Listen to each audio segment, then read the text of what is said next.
اور شاذلی سلسلے میں درود پاک بہت پڑھا جاتا ہے، اس لیے اکثر ایسے اولیاء ہوتے جو جاگتے میں ہمارے سلسلے میں جو نبی علیہ الصلوۃ والسلام کی زیارتیں کرتے ہیں، یہ درود پاک کی کثرت کی وجہ سے جاگتے میں۔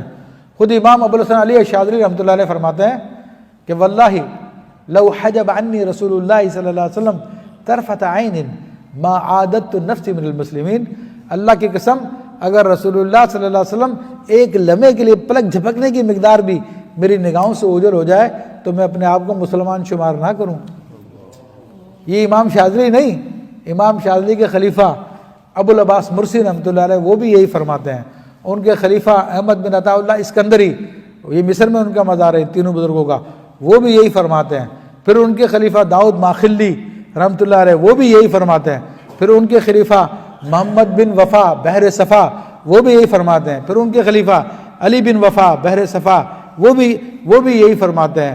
یہ پھر آگے تک سلسلہ چلا آ رہا ہے، اتنے اولیاء کرام ہیں، یہ درودوں کی برکت سے ان کا یہ حال تھا کہ جاگتے ہر وقت رسول اللہ صلی اللہ علیہ وسلم کی زیارت کرتے تھے، اور آج بھی ایسے لوگ موجود ہیں۔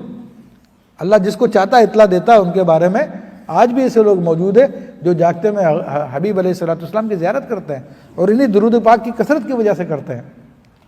تو محمد بن سلیمان جزولی رحمۃ اللہ